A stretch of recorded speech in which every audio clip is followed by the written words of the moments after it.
106.3 FM so na ya wada wo krompon wo sade ache ye bion ade church room afefefe ye de kotwa wi se hwene santamu wa paisu mu ama ye hunu bi dia na ya sido waseda eni ade ma ne din ene ensema ye nsa so so na ne ya pise pikate se prema ne abekwan ene so ye sa pakan ye de nam na sofo ne ye me obidum bie kwaku adu kumi ewia imene Kasiebo achiwa yi Adom ensema de nam ne de edi mu akotene bi ene se okopie mu asante mantam bia ye frere se breman ya o soldier never die kan it tesra ni bi wakotwetuo na ne nipa miensa wo bi ne ne ma mienu epepepe obatimu nsem ani akronfo bi so a won hyira ade mu ade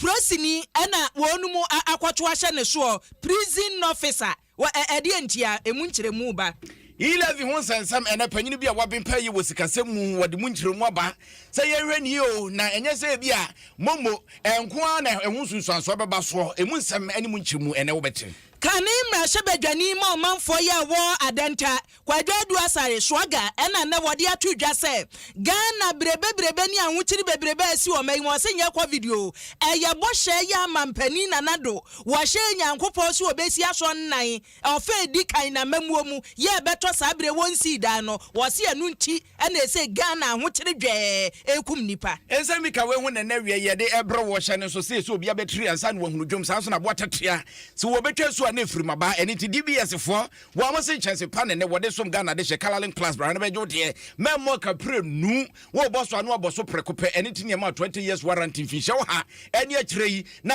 odan no chance na te se de tria iso togu so a na wo fi ni nyina da de afriso ye wotetua eni wo tenten te se me eti sore ankrankram ma musi a resabia ne ade mo konam kodwom de Floyd disposable handkerchief eni de pepa yanim kan tete na ne de ntoma handkerchief de pepa yanim wo de hem na de pepa wo sa wadidi awie na de ahye obotom ne ade ne COVID aba embrada ne tiesu ada ne binti se de Floyd disposable handkerchief eno ane de pepa yanim ye won ketro ye wadantamu ye wokese pa eno na abusua nchemfa ne edi na brobro sa bomade a so betumi aka bie Arthur's Clinic and Prostate Center waso de onya bowura wa yare e friends prostate sabe ma oju so twa amu aba hawo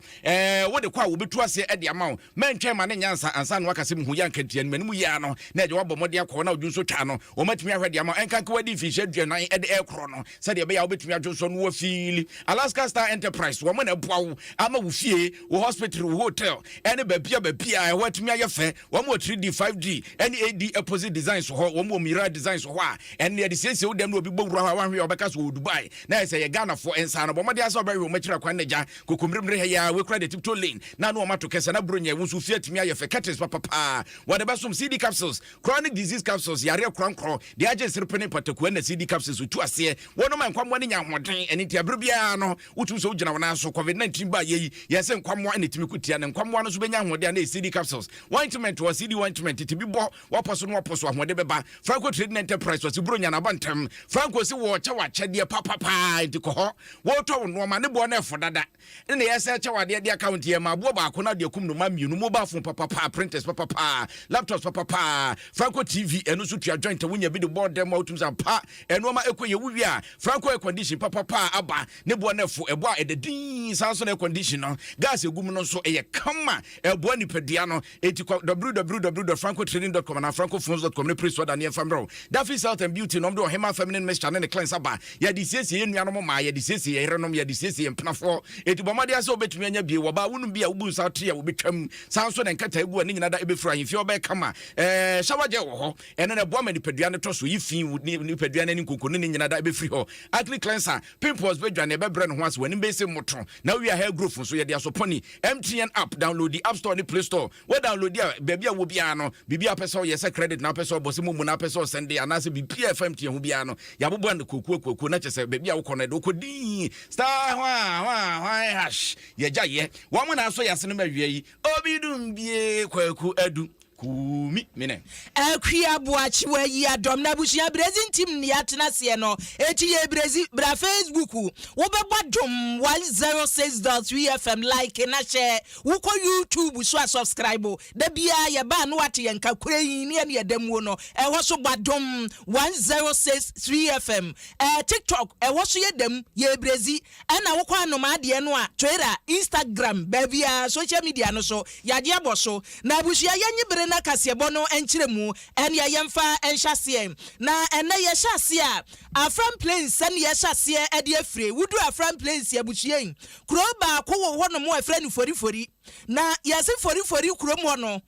supermarket kɛse ankankran ya sei kiyase ya se mekom tenkyerɛnche wo pe bibia ta ebi niema bom yɛse ne wato adansie ho niema wato provisions wom wo mobile phone wo benya bi sɛ yeye mobile phone ho kyekye ni nyina ebi wɔ saa shop kɛse no mu yɛ krom ho fuo nyina da so obi bedi dwa na ye ade toniema de a ene ye no wawura saa shop no mu na nipa shop no ye ne de eye prison officer prison pani ya chese woye woda yo wo no mo yase akromfo atumi atwetwo mmemu anan watumi atwetwo de akɔ shop no mu ye niema ewomwo sika ye ewomwo wawi afa wabre ne woda pani no wo woda pani no onim tuotuo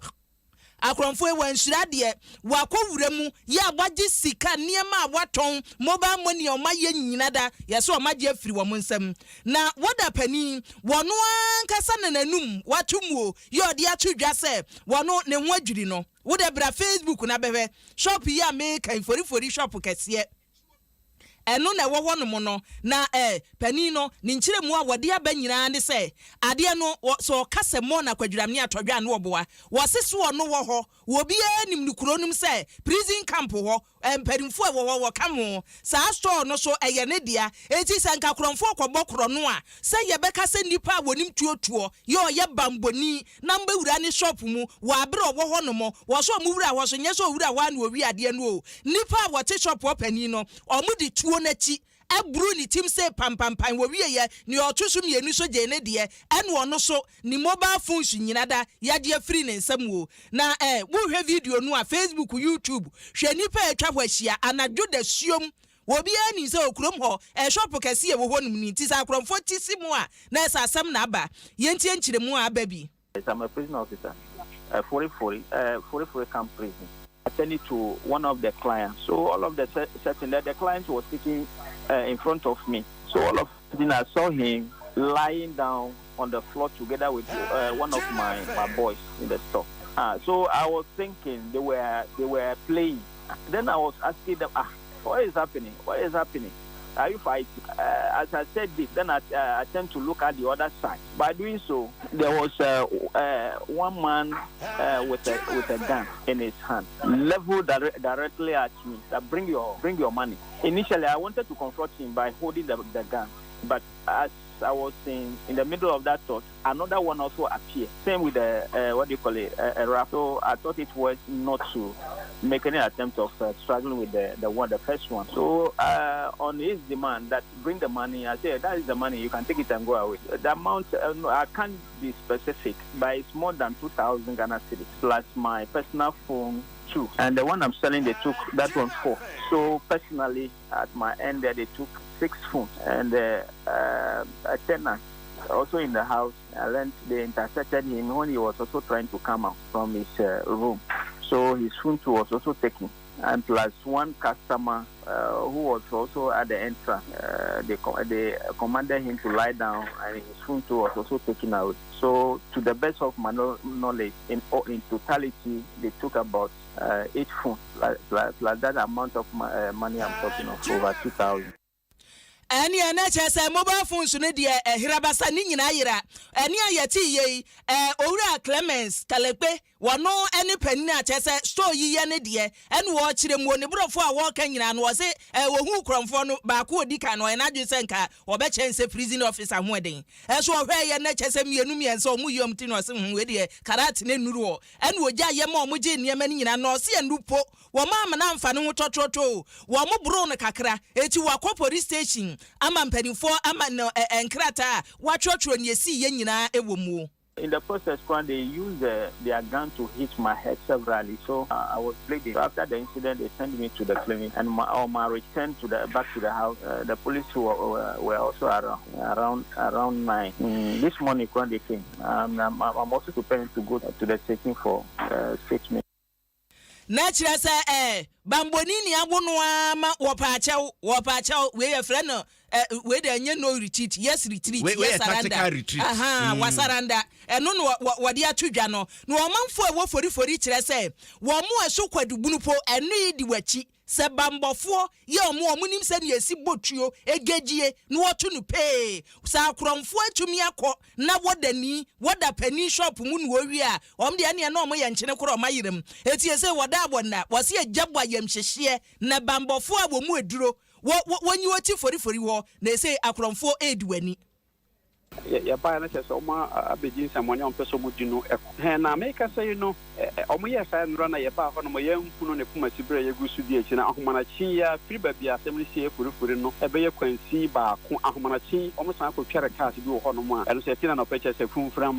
emiri bi esi sa ba se bo sumi mienu ntamuni ema abane ye adom de asrafo efiri kokrodua na nkana ba ha ema omo ne ye kuru mo ha pompa ne ko bodua ese ye mo no mo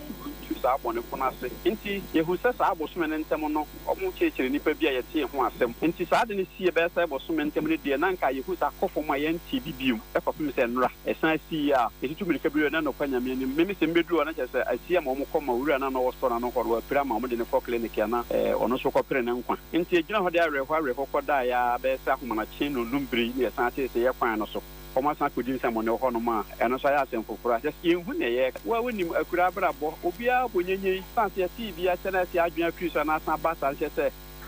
ene I say ni obi ewu no kunu mo yedi se ase obi ewu kroma krona dan ya butu ankasa obia ra when ya chama da obia no any akọrọ bi story ni akọrọ bi say na say yenye save na ade no na amafo e kan okuma o aban no say anamo na odi ka tu say odi asafo ba ya e ko from ko betimi kura o benya police depot bi kura around e ma hu say bi si wo be ura fa fa wa ate o mo nya mom o starting post bi no mo to no o mo nya checkpoint wo no ke be boa ko mo akọ betimi anya police station anke abusiani omanfo e wo forifori bi nu o afran place ya chese prison officer ya kwọbọ no kro no eno na kromu ni nyina wo hwe video no a meka se kromu ni nyina obi esi abonchen okwohwe woda ni no a ya wia ne niema no obi atwa hwahia made ense gugu yebo ehyehyehye na ati anadwo da suomu na esasem na asie kumi yenkwan ekua utie omo nsem na omo kana na chese hu ya bo omo sansem ponkompo ohuri chansabe na mfu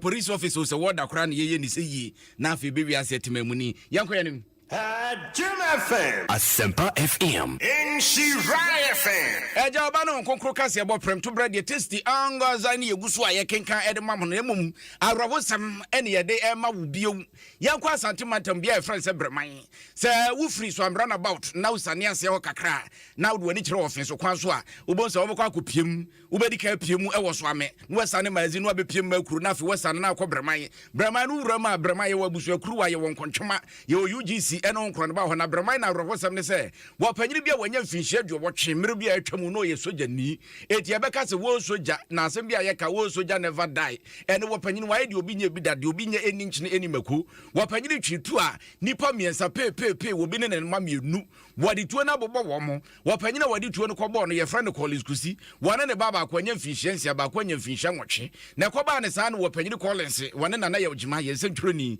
etwetwe nkomo no wo chirim se urade no wada na se esas wo no na nanka panyiri pa na kuno ene se kwato ho afedi wode nani bre ekoso ene maso ye wodi nti panyini no ne nsama wode tu dwane bi na afi yemra nana ode yenkwa nana ya so ansa nana ya we kwaku brema he fanka na asem ni siye brema fie na asem we siye bebe ye kan watem na brema hinchie fie pe brema ahimfie he fa sa ode koban mu na na ode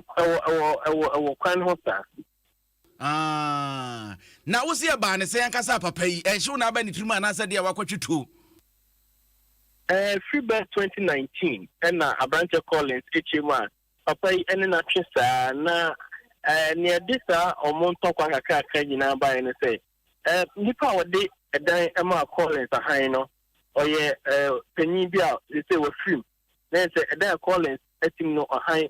papa na wo film no on the man na ansa na kwani be film no ka che Collins say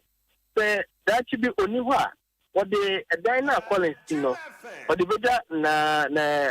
offer city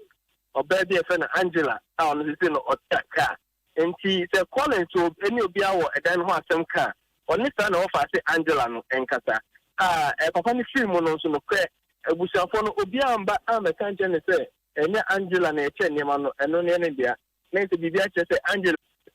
say 2019 if he said na advance so ya o ka say obe renew and so person so atlet you obi no oko abayo Angela hodi ni sika command senia tenant ya any area in terms of no na odema ni wie no papa no ba say there be the opese ucha renter me papa ya to say police for acting ono and ono ne say what say oje sa rent no free Angela ho free Collins ho tobo nana ya we sa papa no ne dian ni efiewura na wa free mu no ne dian ni Angela no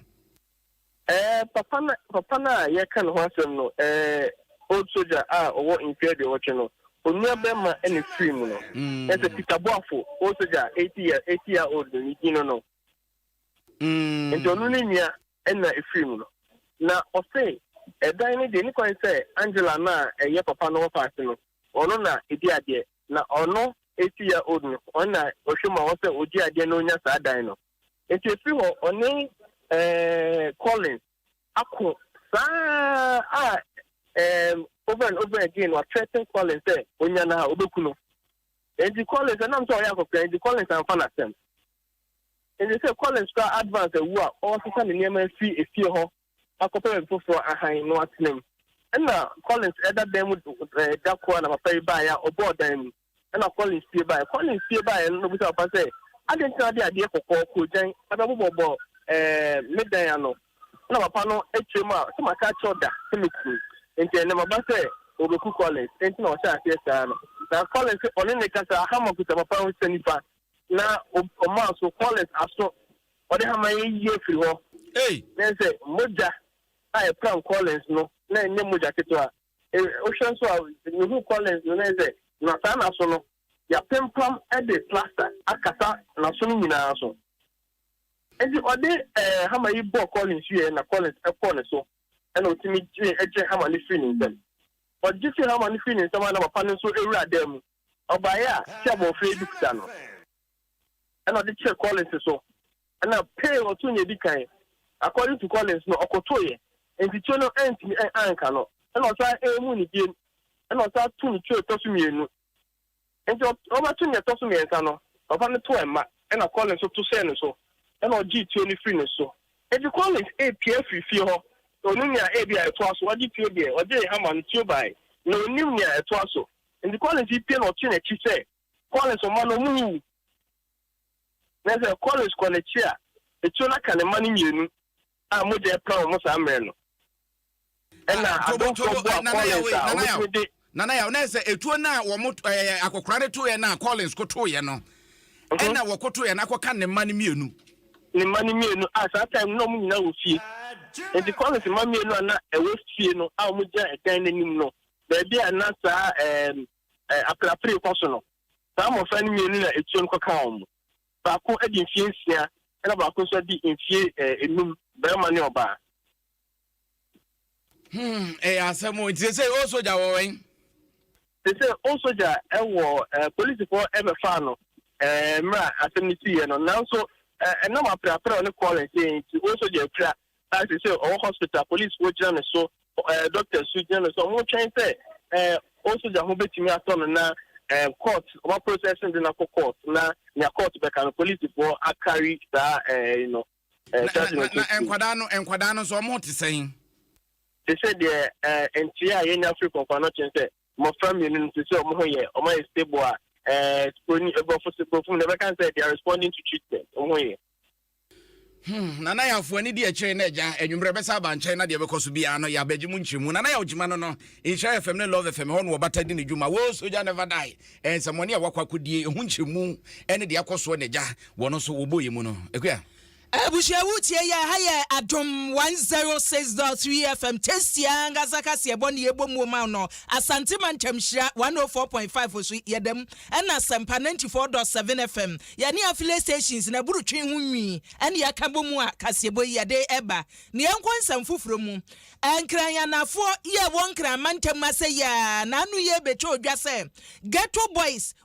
bi o maye o mu se chese ohua kakra no wahye kakra ghetto a no wote di nsamone wonu munya akukuduro ekwa obrono baako ye frɛ no tabibia no wakoya ade no wakoya nya prosifo no wakwachi aboni o police station ebo hono mo brono american obom na chese obom dom ya bra ya hono mo anu okotwa gyatum wo ana hyew wahye no na nnura Sheriff in town IGP ya sabre ni etokuro bia wawuram asem bia ba wono ankasa de animu sahene no wadu hono mo wakwa bia asa ghetto emantie wakwashi police station no ene mpanimfo ye wo hono mo akwachi ade apolisiefo ye wo hono mo wakwahye wonkura ne se mabunu no ye den so wo behwio so wo behio so wo bekwanhio wonyina pintin na adwuma no wonya ema ensani na nya wonko no wokoye police station ba kwa no so musi ne Ghana fo hono mo aso ene IGP akwa hono mo na wokoye no ne esi ye binie. Ask the need for a police station. I said, for dispute purposes, we may have our differences, and for that matter, police needs come in to settle our differences. And for calmness sake, for him to come here alone, I'm okay with it. I think what was meant for bad has served us as a community for a good purpose. So I'm okay. Way forward is sorting out with the bench at the police station, and then it will be commissioned very soon. I think that was what I heard him promising us. Advice, not for now. Yeah, not for now. We have a lot. And that is the reason why we formed the Domiabra Obom Chiefs and Elders and Queen Mothers Association to address. And the association has been of a great help to seeing the police station inaugurated and commissioned. But unfortunately, within the week to which it has to be inaugurated, we had that unfortunate incident. And I think the association too has meeting the last Wednesday, we discussed it and we are going to take it from there. So with the association's things that we've observed now being an issue, it's our roads. We don't have, let's say, good roads around. We don't have tertiary educational facilities around. Abusiania prosifen na wo mayin wo mo amabambo nkoso kwa kupamfo electoral area wona prosi kwama na iwo na wode na asemu nyina atudwa ni kwashi amponsa na sabu hwe video no wo Facebook ani YouTube a mabunu no a anyambra nsam ne wo binye eni nchini ni mako wo ye no hwe video no na da ho no police station wo kwa ba bia manfo osu ene ye Kasiebo ayede eba ye forifo wo osu se ye ma wo police station no na wo manfo a wo so wonkran ha wo bomu wo mo so anya bi atwagyatum hwe police pani akonwa na esi wono mo a wo mahye akonwa no a ma akonwa no ne fahye na akafa eti sa ne police pani betena fa toje wo pepese ye o mo de ye adwuma nyina na egu honom no wo mo hye da bo mo tirimu se wo mo hye no se abrosifo no ho na ye wahio se de bani o video no na da ho no mo a ensemone dwe wodi a wode ekono na assembly member yo wo kwakupamfo electoral area Jonas kwabena tenye so de atudwa se we de wasra do se IGP ni asie wono wo ya assembly man de so etan video no eda ho no say ye beti sika say ye de si police station na mabunu bi benya kukuduro say ye ghetto boys eti ye twagya tumu ahye ne de even though this is a bad news, but attracted IGP attention. And I may say, Onya by assembly swama timeline say within that time no, on Bev Viejumano, the Juma Eka Hono, or maybe Sinabeya police station by commission.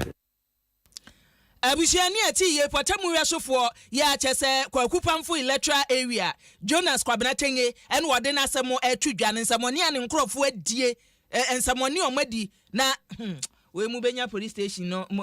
new foforo na mwanya no mo ebeba ho no ebeden kwaku yenkwa nim de onya ya mpede opɛ yɛn so anya na obi kai was want no get no want ne yakwa nim de ane ekɔ e-levy sesemu electronic levy na sentem agye ne ho sekyeremi na bo mamu papa wo bɛ hye sɛ dipa mienu miensa wo mo sebresebro ma no na so wo mo botton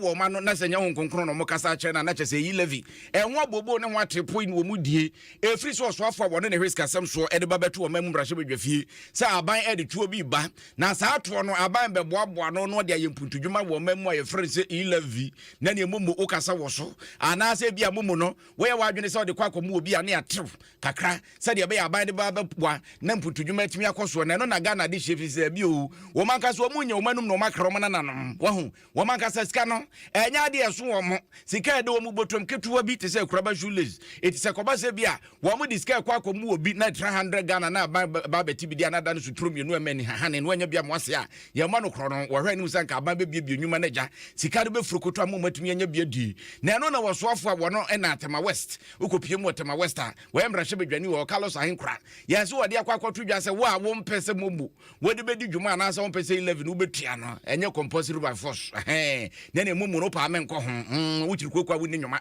wo tumi ka sɛ oni asase ya ka na so didi apoto yo putum wo mpɛsɛ wo betua 11 a memfa momu ni dwuma na asɛmfa na asɛm ko poku fa ne ku na ne odware na ho pa sɛ furuban ti sɛ kokɔ do akɔbɔ break obi kokɔ fum na ɛno asɛm na wade tu dwa no wapanyini bi a waben pɛye wo tuotua mu Oxfam Ghana won wodi ne dwuma Alexander ampa ben wodi aba betu dwa sɛ panyini nkasa saa wahu twede bi a asɛm bi wɔ hɔ a no wafra ho ntema kakra ɛsansa aboa na no wɔ wadi die so dwom mfa ntware asu opanyini na asɛm na wɔkan wanka nie na wotie ne kan kora wotum sɛ wɔno ankasa ne de ɛkɔ so 11 ho sɛsɛm wɔn hyɛ dan tiase ne yɛsɛ yɛdie ne yɛtie na ne panyini kyirima na Ghana de hyɛ ntiase me NDC new but this message was given for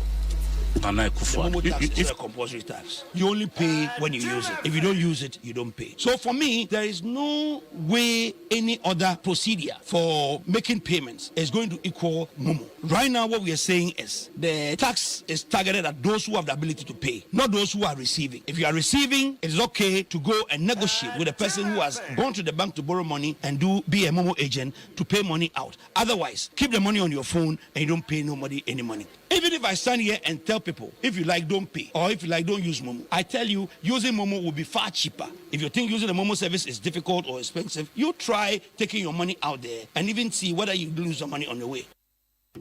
Any a yekoti ye mbrahye bedwane a wogina wode ma wo manfo a wo Tema West abato mpasua so Carlos ahenkra no ena wote se wo chirim se pempen was ne petwe nim da hɔ aye monchen eni tri no kra no waka kire Ghana de hye se 11 ne de ebeboa ti Ghana de hye ye ntiase esanse obi ka se de aduane che wa no pipipi mu a no anya wo so mo so nya akoa eni ti ebeboa Ghana de hye ye tiase a ya na ebeboa ye eti se de akokɔ akɔfa wo ne nche mu no wadi ai wa wo nkwa mu ne beye de na no akire ene opanyina mpa ben ekire mu se wuti opanyina ne na woka ni ye pa enhye dan sisi so esanse sade enoma sitie ne sanko tease a wanyi ni sese de osika saye no ankasa enanko beka no about 11 we need to understand any Momo transactions to go on about attracting. The purpose of getting people on the Momo platform and on the electronic platform, number one now is to transform our economy. We want to get people on the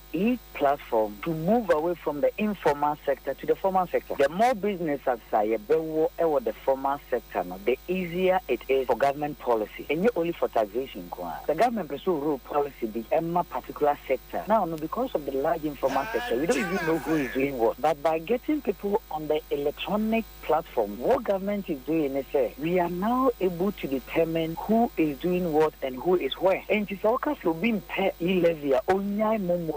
in other words, you are trying to encourage people to go back to the informal sector, which to me is not the direction government wants to go.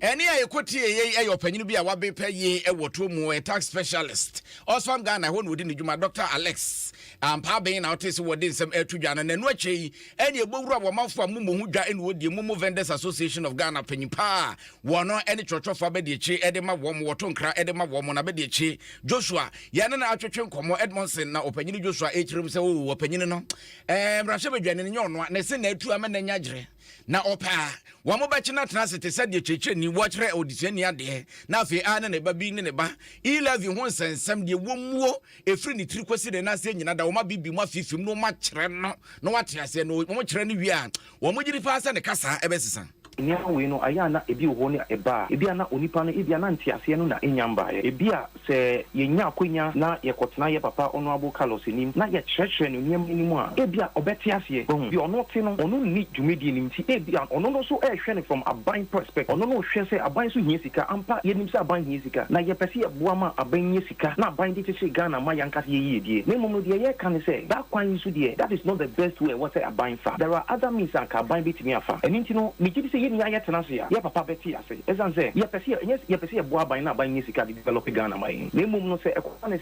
se bia wa wuntimi emfa mum unye ready so betia electronic no that is me emfa mum ni juma se nkofo na emfa mum ni juma se bi agent ye juma na ye den egu enti ye betre ye papa se oye ye papa enti ye betwa ben na ya to ye boa kyerɛkyerɛ ni mu akyerɛ no Opanyini Edmondson Joshua ena ye ne na twetwe komo a wono no Momo Vendors Association of Ghana wo ye nkratofo abede akiri ene wo se de aban efa so apiska no akwa kwantia so ye musuo ne mframode wu pade wonyane mom na wie ne ananye papa ene ti aban ento ne bo ene no manfo so de wode aba na Evans Abusa wo se pani bia ni hon mo ye kanifo wo Europe a sa asem we ya mra hye badwani aka wo beka bi wato ne namu tuo ena Tefa Collins din no was me remu free say kwa ena Bensam was Ghana betumi akwa animu say Ghana for the MPP for tena so mfie aduasam yenu a Ghana bekwa animu Latif Mohammed en wode enchia ba ye ena Christiana ama was yo na sa wanka bibia ye bone de asam na MP ka ye bone ena Martin Ata was Ghana for pa medwene ho amente ase o muntua to na empuntuo be da akwoso muntua to Franco Wusu se wusu so no was news no na damu no na nipa benya dwen sa me kwachi police station na sa adwen da ni timu no ebon wo de yahwe enye yie ana Zorocaster udina no was na NDC so minim ne wuyi na no ana Alexander Nyantachi was wa hweti asem apani ka Ebenezer Bekwen was enti mo se Karoshi wo ye MP wo ye MP tema west wa hu Tama wesi for MP no so oni mu a mamenyi ho nkyere wo ena Samofori so de ne de aba wose agro na Ghana wonu mu de ekọ amede so wose sasem we ya wo kan eye wo kasem we semra hyebadwani a eye still alive o can see won so see adamu o ena tachiwa comfort wose sa pepepe asem no na mra hyebadwani na ka no Ghana fo mpe no kore abuhia dɔso ma me yenkɔ we mu emra na ye beto aso akiri na kane mra hyebadwani a no odo manfo ya na wo adenta no ene onmonyamfo kwadwadu asare swaga enane wo kwan di si amanyokuo no mu a post ya mpanimfo de ama no ne se wonhwe no wontoto abato nhyehyɛ ye nyina eniema ne fa ba efo kwaso eniema nkwani mu na we kosi se adwumadie so ana papa yi se wanya yi kyerɛ wo se Nyankopɔn ada eniema bi adi akyerɛ no na ano wo yɛ sa wo da wo kata na ni se pɛ ena ama ne ba ye da ye so na no so de wonya ne kre quotation ena Nyankopɔn de ma no se sa quotation we sa wanka daache wo benya ho amane etu opeso okama Ghana fo nyina tie na mampani na do so ba bi owo bia wagibie ene ewuni mo no abosoaga ni photo no Facebook YouTube ye de ayere ho na quotation wonmonyamfo so aga se Nyankopɔn ade ama no abushia so okita babura enunie Haggai 1:11 Haggai 1:11 wahu Haggai 1:11 wo ani baburu bie no bie ho na kan wo nyina si na mrahye badwani se ne wo ho no mu nyina fa bosha wo hene bi bire bi atwam wo hyeye se wo beye bibia ma Nyankopɔn na bere no so ye wanye asotwe ye ba wo man ni nyina da so wo se wo kan wie ya no hu se se Ghana se nti e mo chiri ye nie wo se mampani na nado ekɔhye nyame bɔ se wo bekukura so dai ade asiwa ma no se nyame dom no emani di nkunim wo abatwo a kyese ye to Ghana mu a so obedi mampani bi nko ade a wo so ofe di ka wa bedi mampani mfie nan wa wie da no wansi afedie wie ekyira edan a wosi wo besie no wo pese wosi dan a so bi ma da kyenkyire ya cheso maka na cathedral nsuo bewom cathedral niema bewom cathedral so bi mada wase nye nyame pe no ni nyame hwehwe ne se ene asaso da popotwa bi kura ketwa bi na ne ne wadi nyame bo hye so wase Ghana brebe se nka mampani asidan yanke ho adwe me NDC new, but this message was given for Nana Akufo-Addo. If you like, listen. If you like, throw it away. The reason why I'm talking about it is because of the repercussion. Because repercussion, and yet, Nana Akufo-Addo no kwa and the suffer the repercussion. FM. That is why it is good, say, obeye useti. Nana do say obesi nyamifie, and he hasn't done it. First 4 years, Nechem. Yes. Please, me say he hasn't done it. He should take the message, and yet this promise, no. Yeah. And that is why I'm saying that this message is for him, because near or no kachre nyankopon mi njina hobi. I wasn't there, but what this whole thing is telling him, and then they say adan kakrakana o kosino, and yeah no. He said he will build the house of God. Wankaso kusi cathedral. Ebefa nipa a certain number. What I say? Inti what he was expected to do. Say yeah, dan kitwa bi. Sorry, dan kitwa na huodin to misi. Ekusi saying on Asempa FM. Enu na nyame hwehwe. Busiani e won manyamfo adu asai nunu o so aga no o kire mu no o hyebo na wani so ahokire na be o man so na o wie ye ne na no kura nsi na English amanfro mra hye badwani yo wo ho no mo ya no nso ne ekosi se no o ti so bie Sylvester Matthew Tete wo de atu dwa se NDC fo mu enya atwem was mwenya atwem papa se wom kanemra hye badwani mo manfo wa de ntabeka se we di afedie ye yi kire ne wanya wa bra mo na mo se eda no mpanimfo si anya wo se hen wanti nyame ni bia jama wo yi na sum ena duane bi buka mu na ye kyewo no wase nyame akasa kire no wiase ebra obi ni ne nyankopon enya apam no no obodu asare no ni edi papa ya temu krom ha nyame anka nkyere ne se nka nkyere ne nkrofo zo munja na tem ena de o se o kyenti nyame anka nkyere no nyame bia anka hwenkyere no nyame bia ne waka bibia kyere no obodu asare na oda ne dem no na nyame bia anka hwenkyere no look nyame anka hwenkyere no ye di papa ya temu you see no you can disagree with me but nipa e mu aka se eye ni di said your baba beka because on him say na ni nkrofo di na dem sa ata na nyame anso da say ka je nkrofo so munja na tem ni di na me nyame na maso ba no so ngosi cathedral ni mama I mean ya me sebi mama ye mfa nyankopon din enkata ne ma bi ye di papa ya tem krom ha ena ye da ho di na tem no nyame anka nje se ka che nkrofo no say me na maso ma no ntimunya na tem di eni de nyame no wanka nche na de na eche ni de nyame anka nche se ko ka che se de ne me I think say nyame nka hwenkyere o mo metra ha me ye we na nyame nka hwenkyere no Abusiamra hye badwani mo manfo yo wo English amanfrom onmonyamfo Sylvester Matthew Tete ena yate ne no yanto aso akua nyame aka bibia kyem ye wie home na menka nkyerɛ why efa ho awuja ke me na wa onka bi fa wo ho ma de be wo de na aba o so we o so okata na ni anu nya quotation no ye quite time oda ha no se me ba makwa abraku my daughter yanko anim jojo bi message awode aba YouTube was kwakoi mitie mu pa nyame hira mu na adwuma pa a mo bo wose adu asare asem na wo ka no ensheda nsisi so awuja ke de lali so de ne dia boss get two boys na wose ye bo mu prepare fene has kofi mensa wose kwaku ne akua mo nkoso na mo nya adwuma pa a mo ye miki pole eso de awono so de aba wose fani country wo mani mo sere pa ade e pena adwo aboatema eso message awode abani wono de wono obi kura na etwetwe nkomo na wose ye friend NS from Pong wose Ghana for etwa de bia hayo asem na wo kan yo mateba meet kan na Lawrence Kubi so message awono so de aba en wose wo panyina han kra wankasa moni bia pa agro ne so atwene se wanko anko yusu mu anya dia betua ho ka eniti waka Samuel ayu so message awono so dia bani wasi boy kwaku nu aba nyame hya mo pa adwuma pa na mo bono jojo ben es message awono so dia bani wasi levi no ye hwe ne enka wasem esan se levi no ye kan wasem ye betumi aboa black so the message aba en wasi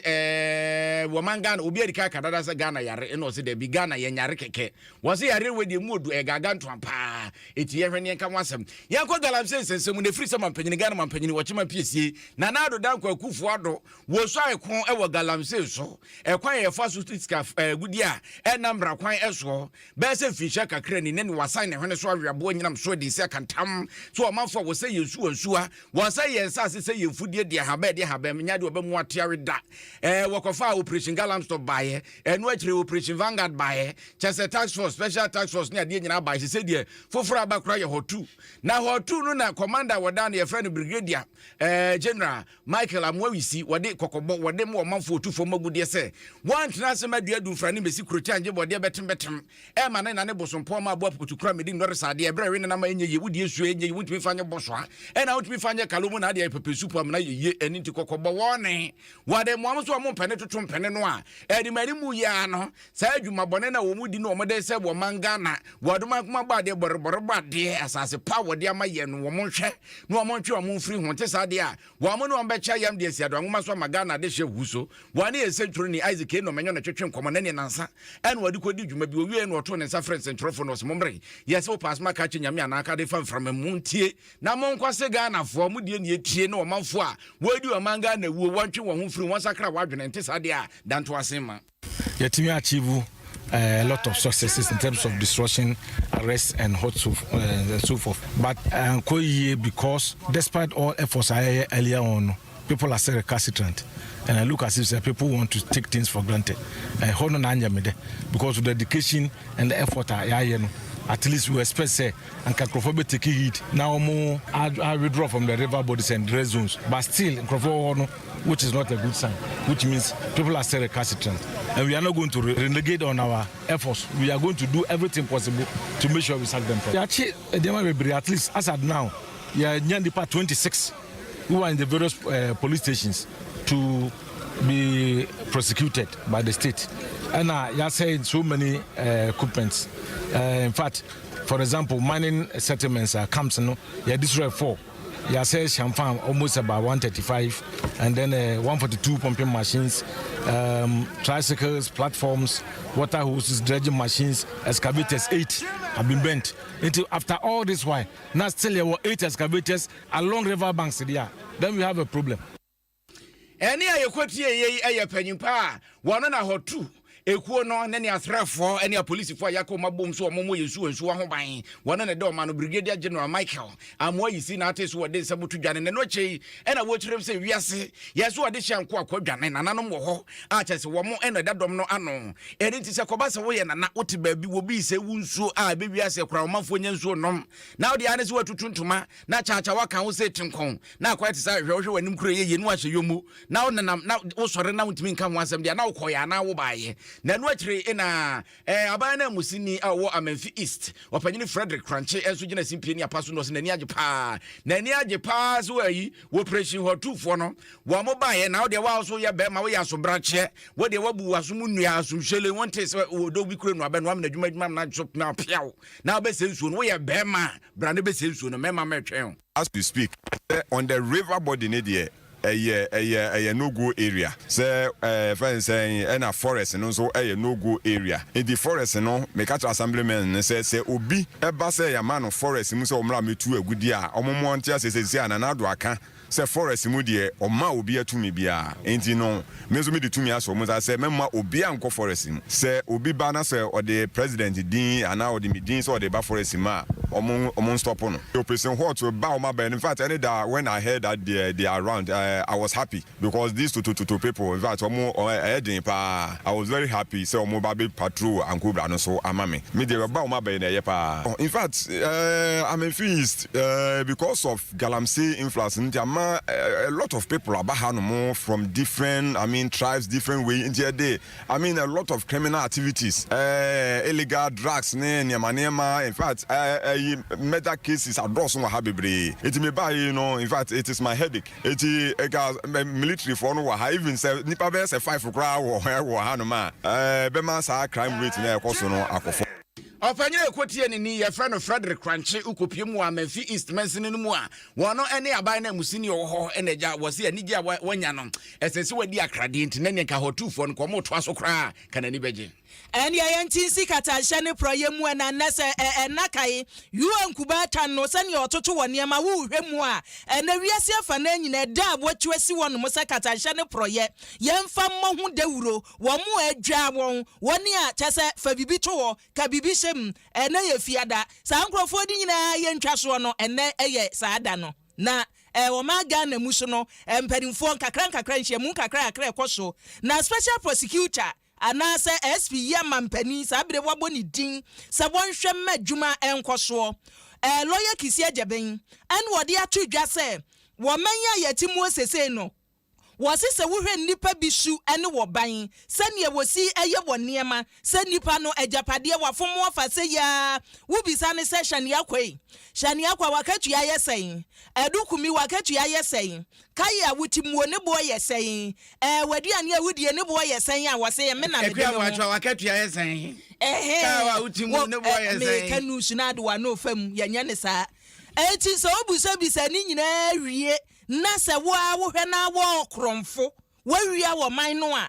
wo se ye bu ho nkonta ti edu se be bu ho nkonta na se wo mu nkonta no na wo koye ho se me na mde me ho se da bi wo man ne mramu no ajapade bi awo wo se otumbu ho nkonta na sa mra no so de be ye adwuma se kete wo mayi mu etu de wo a wo pe no ajapade no boaboa no sisa se ya na edu nkonta buo na wo beba bebu no wo kire mu efa wo abra wo baaye adwuma na da ho a wo ye ho adwuma no wo so ba ye na katahye ne proye ho kon no ene epanina wo wie na adwuma twiro ye kasa ye no ogya wo kɔ ye matena midu wo se no oguso eye bi na ensem bebre sugu ne pono so sa ansem no wo betoa so ayɔ ho adwuma. The OSP has completed a review of all the alleged cases of corruption and corruption-related offenses before it. Currently, the OSP is investigating 31 active cases, and it will, in due course, commence the prosecution in the courts of the cases it considers probatively strong. There is no case commenced by the OSP pending in the courts at the moment. I inherited one court case, that is the Republic against Mahama Ayariga and another, which I discontinued in October. After a careful scrutiny of the available evidence led me to conclude that the Republic will be unable to prove its case on the standard of proof required in criminal cases, that is, proof beyond reasonable doubt. Upon my assumption of office on 5th August 2021 as the second special prosecutor of the Republic, I noticed that the OSP had not been operationalized and it was without its own staff and necessary resources. The fight against corruption had, in effect, been thrown in reverse for 3 years. I immediately triggered the processes to set up and operationalize the office, to staff it with specialized trained personnel, and to fit it with the required material resources and equipment. By so doing, the fight against corruption has been resuscitated and we will carry on the renewed fervor during my tenure in office. This should portend hope that Ghana is taking concrete steps to drive down the incidence of corruption. Busiani special prosecutor no amana nso wono mo a wose na adwuma wo ye na afie besimuo ene abanyuma nyina mu se eye mo a mo hwe suku ntoto ya so GS wo mo hwe apomde so Ghana Health Service wo mo be grade wo bia bebu no nkonta wo adwuma wo ye hwan na di first hwan na to so mienu hwan na reye wo se ne esa na bosome ye aye bo mo December bosome afie ye besimuo no sa abere na nkontabuo no wo bebuo eti wo are ye no ache ni nti areye wo so awudi kane na ne nti ne boa wo ma tumi di kan katahye ne proyemu no ne nyina ho nkontabuo no waje. From January 2022, the OSP will institute, as part of its Pressure for Progress drive, an annual Ghana Corruption League table to assess perceived levels of public sector corruption in the estimation of experts and business people. In aid of this, public agencies will be ranked against each other on a corruption barometer, and the results will be published every 9 December. We have commenced discussions with the local chapter of Transparency International, that is the Ghana Integrity Initiative, which is going to be our main strategic partner on this program. The OSP from January 2022 would also require all public institutions, departments, agencies, and companies to prepare and submit to the OSP integrity plans intended at assessing deficiencies in their regulations, procedures. Special prosecutor lawyer Kasiebo. Yanko amanfo bi adwenche YouTube we see a friend Miko Polo was anso di bi aba na was ene dia was anso dey ba ye was just one penny that Mahama asem ne kan yenka na asem ha agia pe so message a wode abai no so we nya foforo brofo no maka ka obi aba was mekwatia na so be wiase enko besie kwaya ya sana ba ne da so gina ye namu akoso so de wode aba no say special prosecutor na the prison o mo expand essence o manfo be call pa we say awuja ke de lali dia wode aba was say e ka se ye de ye adwuma pa se corruption tu ase wo mamu ana ne nkaga na mpanfo dodo na ene ebedwane we so message a wode aba ado Daniel dia wode aba o se kwaku nu aba mo bo adwuma pa na ne ba ye friend se Connect Vanessa Ado encha kese enkonfama no ya kwasa fufroman na eja ye kwa akohwe adwadie mu nsem ade na ekoso wo so afo a wono ne hwe afarefo dwumadie mu nsem so wo mamma me ha wakumsi ne wakasa yi wase etufo no antria wo kwa antria de na so antria so no nwamati kopo na se de yiyufo mani abrega na so pa o maso aikon e wo Ghana so esanse ya so ya ye den dodo no ma wodo ani kwanse ye emra yakopo so no na ye ebi mo de dynamite no mo de atuzo no bati bim na afi atetemwa no se de be mo be wu no ache wo mo ebi mo kra de di gu nsom no mo de ache mwa na ebi mo so e de formally wo mo de mamwa no chese ekwa ye nam so se bebrebe enkane a ye de che mwa ye de che wo mo dogon wo de tu nso ni mu a wo bo so mani chese irede wo mba be ha de krona chese ya to net ni se twu ne de ache mo se ni nyina tia mra wo maka ka bo hu de wura agba na so afarefo ni bia so de dodo ase babo ne ataso etie na yiyufo no mani abrese ye ntwa sa no ma no so a se so mama ye yellow card ye triangle ye no mu red card ya na ne pre na agro no na agu nti Ghana ye hwe ni ye wo mamu mrahye bedwafie ho na maami de sanse mkotu Ghana was issued with a warning or threat to be issued yellow card on June 2nd, 2021 by the European Union for being identified as a non-compliant country in the fight against illegal, unreported, unregulated fishing. The issues raised included the weaknesses in the fisheries law, outdated marine management plan, non-implementation of closed season, illegal transshipment at sea cycle, weak enforcement of vessels cited for infractions, among others. Was often and watching and was who, and yes, be a more year shine in your mono. One more fact when you're saying another society, and on my bonny a farifoni be a year. Now be your cruiser, be your sentry, a boy farifoni, Dino, or move it to your castle. Mr. Speaker, Ghana has planned to address all the concerns raised by the EU within 24 months. Below are the critical steps undertaken. Ministry of Fisheries and Aquaculture Development set up a dialogue commission with EU to address the issues. The first meeting between the two parties was held on 23rd July 2021, where EU was briefed on the plans to address the concerns and the status of addressing the concerns. The ministry sought cabinet approval to draft a new Fisheries Act to meet all international obligations. Cabinet advised that the Fisheries and Agriculture Policy 2008 should be reviewed to form the basis for the review of the current fisheries law.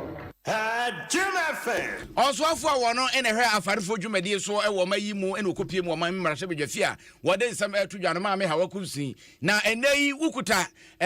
America dollar. Now the Bawa Manga and scam now cast a was a sign. Say now, Ubenya 6 cities, 34 pesos. 6 cities 34 pesos. Sanso and Ukuta Ingress Brunehema. Nepal and the triba cope or Babesia and Dafso. Now the Sadia Bagan sky and Brantukwa and Asa Penufo Makuma Kusia Big Sis. Omutri that's one Albania 8 cities 38 pesos. 8 cities 38 pesos. Sanso and a euro no was a San Ubenya 7 cities 15 pesos. And into dollar a 6 cities 34 pesos. Pounds a 8 cities 38 pesos. And a euro a 7 cities 15 pesos. MTS men control say a few abamu ni aje pabronya na so tumi di na odi ni ye free sambre akopem say a few beba na bi ye say dey what did dwumade kase bia ba MTN fiber broadband browse abra wusua de embra wo chele wuhwe videos ni ade what dey ane say obetua 250 Ghana cedis bo so me pe wodem and then say browse ane say browse da kra ne ginam tintintin ti se dudu eti ya na wasende anaso what test star 5057 hash star 5057 hash star 5057 #257# na chese wodam we vacation unlimited offer NMTF force wode magana de she DBS force kutai mu Kalalin class fa border so be bo flower disposable handkerchief no na ye de pepa yanim Arthurs Clinic and Prostate Center prostate yade nyina da dwuso twam ye memada wo yom na afei ye nya hoden Alaska Star Enterprise ho na curtains papa any designs awodo ade siesie dem ne montin nyina da ye kwakwaje free CD capsules waposo ye wo ya ni nyina da bedwane nkwamo benya hoden na gyina na so na ointment na de piano Franco Trading Enterprise mobile phone papa printers papa laptops papa any say the Franco TV any Franco air condition what the aba ko www.francotrading.com and francophones.com na ko bronye ba beduri ko do de ne bofo that is health and beauty for the human feminine measure ba and then the clients oba fasiesie ho sanso and a healthy glow shower gel and also wa and ye di dware ne honam konkone ne fini nyina da afri ho acne cleanser pimples be brand ho ase sanso na hair growth no so ye de so pony MTN app no ya no download e boama bibia timi ko kama wo mo ne kuta yase na Kasiebo ye kwa messages ni bi afatwumani enko ene ba akumienu na yensoe ne make say ma me jesu ade en wode abatum o se Kasiebo no ene maje atum raji echi so o se debi medi obia ho fe e wo ha sei medi ma me na adwuma a wo ye no o ye wo ministry ho no ebia na ye de ma wanka ntim nye wai hawa kumsi adwuma a wo ye wo ministry ye de ma wanka ye se yenka ni wachi a wo se aguru ye de nya brofo ka ye adwuma no ne ye sorry Mohammed so de yode aba wo se wo pese wo hu wo mo a omukita nhyehyeye fansuom nam ye hu ne saa so twen no so omde ba no Mabel so de yode aba o se bunu ECG eno wo o se yedam asesem ye te Kasiebo no ena adwa fe ne ye so o message no aba abedru ena Evans so de no ya Canada upstave onso se Japan ena OTF o se special prosecutor no wo mo adwuma Kwabna Gentle so se special prosecutor mo nkasa bebre wo meye adwuma na se ya na matenamidu wo be kasa ewi ase na adwuma no wantumi anye no ogya ahokọ ye nti so aba adwuma no ye na kasa no te so kora onso de yode ebe na kwaku happy birthday enko emfa ematutua amprofi tawia wo maame eno papa enom so ma happy oji poncho ne de ba yon na so oto nkrapa ye nyina wo sna Kasiebo de brom ene ye wo ba bia wo bia ye nyina ye muni ko ba epo obidumbie kwaku adu kumi ewia imene akua boachiwa yi Adom yan ne esomo ne esomo so mpa shan akwa ne bo echidombo ya donten wo mafo wado Kasiebo dem ye dem asemo bo adwuma pa Joshua Kwame Kule no production team ene won ne bo captains ba no die ne mu kwase adwuma yesemufo esi wo hene yesemufo panyim pa yen sore so ne afa dwumadi ahodo aka emremo yadom asema mu nyina mo anitia ho boja Bema netie mie. Sa wo ye obi a wo Johnson tentema najo. Anansa wo bema mu ta hyehyɛ wo. Wo chimu ansa